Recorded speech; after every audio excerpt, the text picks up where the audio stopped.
Faraway, desolate planet of Tool, an evil leader of the Quadrosul organizes an attack against the good people of Androth. Sarlacc orders an onslaught upon Stonefist, with implicit instructions that no lives be spared. Aware of their impending doom, the good king of Androth, King Vlaros, sends his only son Kyle into hiding on planet Earth with the Divine Lightstone, the object of Sarlacc's conquest. 20 years have passed, and Kyle Blackthorne is summoned to return to Tool once again to fulfill his destiny. And so, the tale of Blackthorne begins.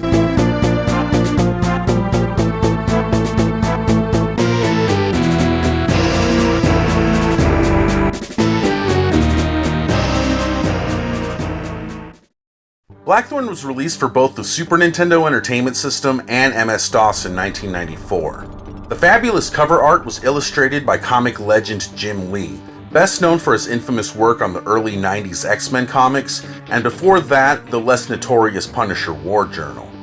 The game was developed by Blizzard Entertainment and begins immediately where the ominous prologue had left off. Kyle Blackthorne finds himself smack dab in the derelict caverns of his home planet Tool, armed with only a pair of sunglasses and his ever-reliable shotgun. Blackthorne consists mainly of a PC-type platforming style in the same vein as Prince of Persia or Out of This World. The controls can seem a bit stiff at first, and even a little slow responding, and will take a bit of practice to conform to. I found this to be the case with many PC platformers that have been adapted for console machines. While this could be construed as a hindrance, and admittedly, at times it is just that, the controls also work very well for this game. Blackthorne consists of a myriad of platforming levels to jump and hoist up onto, all the while avoiding a grotesque plethora of mutated adversaries hiding around just about every darkened corner. The battle mechanic is unique in that it employs a duck and cover style shootout system, or in this case, a back to the wall and cover shootout system, trading bullets with fat, impish, ugly troll bastards armed with high-powered firearms. You press up to hide in the background to avoid gunfire, and also the enemy themselves. When the coast is clear, you can return to the foreground to unleash a hail of bullets upon your foes, or to use the opportunity for evasion. This mechanic is extremely intuitive, and while it may sound easy, I can assure you that it is not. Timing is everything while avoiding the monstrosities of Tool, and the enemies only get quicker, smarter, and stronger as the game progresses.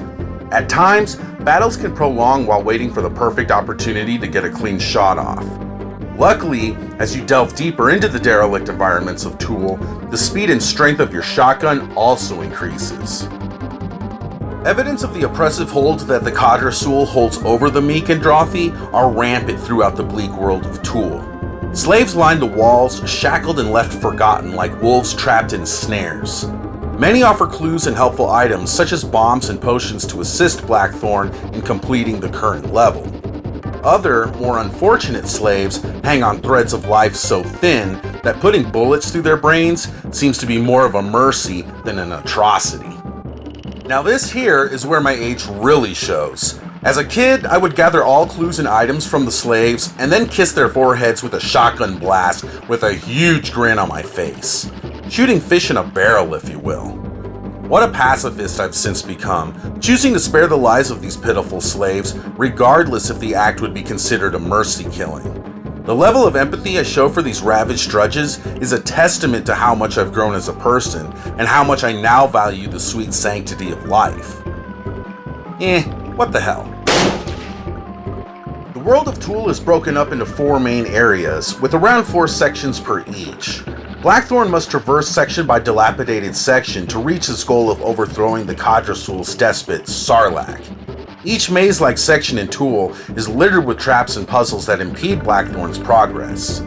Locked doors require explosives to blast them open, while electric barriers must have their control panels destroyed to allow further access, and time-release switches pepper the landscape, opening up paths for the fleet-footed. Discovering which pathways open upon discovering the solution to numerous clues within the game adds to the fun and excitement that this adventure offers. It's a truly gratifying experience. Blackthorne is without a doubt a challenging game. You have only one life, and once you perish, you must restart the current section from the beginning. Upon completion of each section, you are granted a password which allows you to restart from the beginning of the most current section you've encountered so far. This allows you to restart from your current position as many times as you'd like, which actually plays right into the game's hands, as many of the traps encountered require trial and error for evasion. A strategy I found myself employing often was one that had me run or skim through parts of a section to get a good idea of where to head to next, basically allowing me to plan ahead, and in turn allowing me to take my time and efficiently navigate myself through some of the most harrowing sections of the game, escaping with nary a scratch on me. Practice makes perfect is a good mantra for Blackthorne. Some sections require near perfection to complete, often tossing damn near impossible jumps that require precise timing. Like I mentioned earlier, the controls can seem a bit sluggish and delayed at times, and the jumps especially are tricky, with the jump button seemingly needing to be pressed half a step before Blackthorne actually reaches your desired jumping point. One late button press is all it takes before you have to repeat the section all over again from the beginning. This game, no doubt, requires a lot of practice, patience, and perseverance, the 3 P's in which I lacked as a youngster, as I had never made it past Area 2 before. The environments in Blackthorne are immensely bleak and has a soundtrack to match. The dark droning and at times ambient score accompanying the dingy caverns of the first area mirror the dark lit subterrane, and the jungle beat that complements the rain-soaked green landscape of Area 2 is one of my favorite tunes.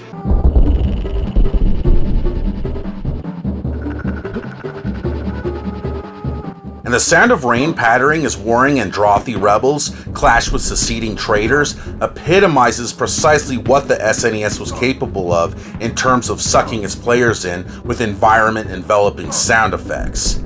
Top notch.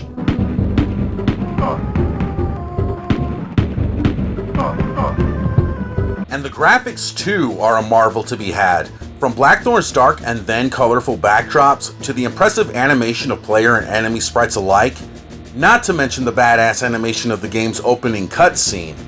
Actually, not all that surprising coming from a PC imported game. It's worth repeating that Blackthorne is a tough as nails adventure. Like I mentioned before, the game requires tons of trial and error and some outside of the box thinking. Efficient utilization of scarce items for each section adds to the strategy it takes to complete each area. All items are discarded and energy is fully replenished at the end of each section, so don't do what I always do and hoard your potions. Choosing to use potions rather than save them for later can be the difference between life and death, and knowing that you get a clean slate at the beginning of each new section should encourage you to be a little more liberal with your items. Thank God you at least have unlimited ammo. Of course, Blackthorne isn't all sunshine and puppy dogs. The controls, as I've mentioned several times throughout this review, can leave a bit to be desired, even though they do work for the game. Blackthorne's movements are a bit sluggish, and it does feel at times that there is a delay to his actions, and that commands have to be entered a split second ahead of time. The baddies throughout the game seem to repeat a lot, and oftentimes are just color swaps, although they do increase in speed, stamina, and AI.